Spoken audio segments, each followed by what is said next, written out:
যোৰহাটত অভিজাত হোটেলত ডে ব্যৱসায়ৰ সন্দেহত আৰক্ষীৰ অভিযান। যোৰহাটৰ চলিচিটৰ ৰোডৰ মনাৰ্ক আৰু জনতা পেৰেডাইজত আৰক্ষীৰ অভিযান। মনাৰ্ক হোটেলৰ কৰ্তৃপক্ষৰ অভিযোগৰ ভিত্তিত জনতা পেৰেডাইজৰ দেৱজিৎ নামৰ এজন কৰ্মচাৰীক আটক। অন্যহাতে মনাৰ্ক হোটেলৰ কৰ্মচাৰী সুখদেৱ কালিন্দী পলাতক অৱস্থাত। দুয়ো মিলি মনাৰ্ক আৰু জনতা পেৰেডাইজত চলাই আছিল ডে ব্যৱসায়। তেওঁলোকে মাজুলীৰ পৰা দুগৰাকী মহিলাক আনি চলাই আছিল ডে ব্যৱসায়। পুনৰ যোৰহাটত ডে ব্যৱসায়ৰ ঘটনা পোহৰলৈ আহিছে। অভিজাত হোটেলত ডে ব্যৱসায়ৰ সন্দেহত আৰক্ষীৰ অভিযান।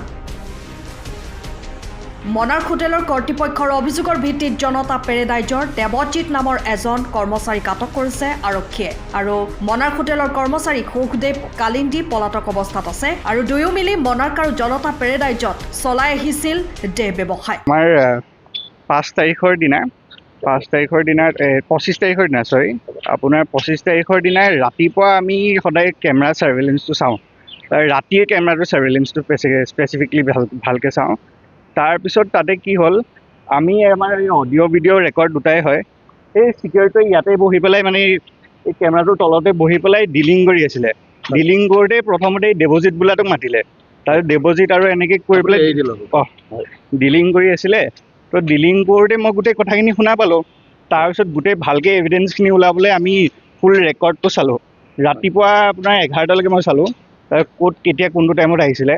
গোটেই এভিডেঞ্চখিনি পাই গম পালোঁ যে এই দেৱজিৎ বোলাটোৱে ইয়াতে মানে বিজনেছটো কৰে।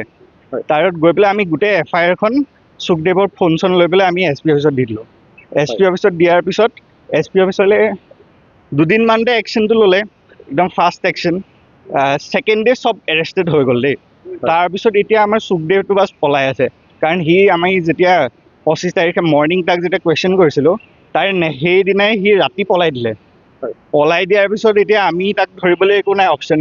আৰু সেইটো কাৰণে আমি FIR-টো দি পেলাই গোটেইখিনি গোটেই যিমান যি আছিলে মানুহবিলাক আমি এতিয়া লকআপত আনিলোঁ। অনাৰ পিছত এতিয়া বাকীখিনি আমাৰ আইনৰ মতে কি হয় সেইটো মই গম নাপাম। মানে আৰক্ষী অধীক্ষকক আপুনি নিজে গোচৰ দিছিল? নিজে গোচৰ দিছোঁ। আমি চব নিজে দিছোঁ।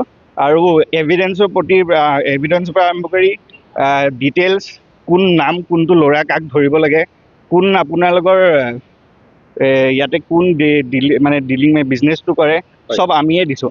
আৰু গোটেই এভিডেঞ্চৰ লগত ৰেকৰ্ড চব আমি নিজে প্ৰভাইড কৰিছোঁ তেওঁলোকক। আৰু যিহেতু ঘটনাটো 25 তাৰিখে ঘটিছিলে, আৰু তাৰপিছত আপুনি কেতিয়া FIR দিছে? FIR-টো মোৰ CCTV মানে FIR-টো আমি SP অফিচত যোৱা হ'ল 26ত গৈছিলোঁ এবাৰ, 27ত গৈছিলোঁ। ছাৰ অলপ বিজি আছিলে বাৰু। 28ত ছাৰক পালোঁ কথাখিনি। তাৰপিছত ছাৰে ক'লে কি আপোনালোকে FIR-খন দি দিয়ক, আপোনালোকে আগত এভিডেঞ্চটো ভালকৈ চাই লওক। তাৰপিছত আমি সেইটো কাৰণে এভিডেঞ্চটো এতিয়া যিহেতু মই অকলে আছোঁ ল'ৰাটো, মই অকলে নিজে কেমেৰাটো ঘণ্টাই চাই থাকোঁতে মোৰ ছেটাৰডে গোটেই দিনটো গ'ল। মানে ফ্ৰাইডে SP ছাৰে কৈছিলে, ছেটাৰডে গোটেই দিনটো গ'ল। তাৰ ছানডে এতিয়া অফিচটো বন্ধ থাকে। তো সেইটো কাৰণে মই মানডে ছাৰক FIR-টো দিলোঁ। আৰু টিউজডেলৈকে চব এৰেষ্ট হৈ গ'ল। এইটো আমি ষ্ট্ৰিক্ট একশ্যন লোৱাটো আমাৰ বহুত দায়িত্ব আছিলে। কাৰণ মেঘাটো ছেইম কৰ্মচাৰীৰে উৎপাততে আমাৰ সেই প্ৰব্লেমটো হ'ল। আৰু সেইটো কাৰণে আমি সেই দিনাৰ পৰা মানে বহুত ষ্ট্ৰিক্ট হ'লোঁ। এভৰিডে মৰ্ণিং আমি ছাৰ্ভেইলেঞ্চ চাওঁ। আৰু সদায় এইবিলাক ঘটনা ৰাতি ঘটে। তো সেইটো কাৰণে আমি ছাৰ্ভেইলেঞ্চ চাওঁতে এই সুখদেৱ বোলাটো 18 ডেজ কাম কৰিছে আমাৰ তাত। 18 ডেজৰ সেই 18 দিনৰ দিনা এইটো তাৰ বিজনেছ আৰম্ভই হৈ গ'ল। তো সেই ষ্ট্ৰিক্ট পলিচিটো আমি নিজে মেইনটেইন কৰিব লগা হৈছিলে। আৰু এই ষ্ট্ৰিক্টনেছটোৰ কাৰণেই আজি এইবিলাক চব ধৰা পৰিছে।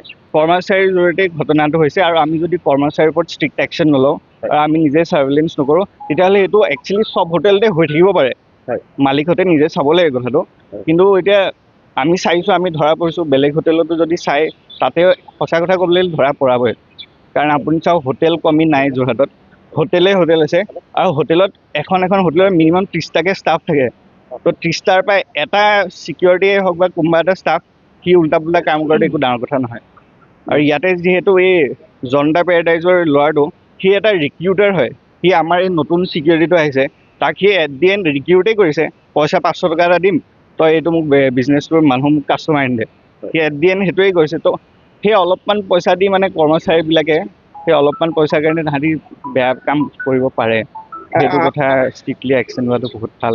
মইতো বিচাৰোঁ আমাৰ নিচিনাকৈ চবেই ছাৰ্ভেইলেঞ্চ চেক কৰক আৰু চবেই ছাৰ্ভেইলেঞ্চ চেক কৰি সঁচা কথাখিনি নিজে গম পাব। তেতিয়া ছাৰ্ভেইলেঞ্চত অডিঅ' ভিডিঅ' আজিকালি চবতে থাকে আৰু গোটেই অডিঅ'খিনি ভালকৈ নিজে মন দি পেলাই যদি চাই চব ডিটেইলছ ওলাই যায়, চবেই নিজে নিজৰ হোটেলত সেই একশ্যনটো লৈ পেলাই নিজে থানাত ৰিপৰ্ট এখন দিব লাগে।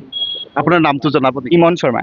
ইমন শৰ্মা। হয়। আপুনি ঘৰখনত জাপানী চৌকাত দৰ্জা, খিৰিকী, গ্ৰিল, গেট আদি লগাব বিচাৰে নেকি, যিবোৰ দীৰ্ঘদিন অটুট থাকিব? তেন্তে পলম নকৰিব, আমাৰ বিপণীলৈ আহক। যোৰহাটৰ একমাত্ৰ আমাৰ বিপণীত এনে উন্নত সামগ্ৰী উপলব্ধ।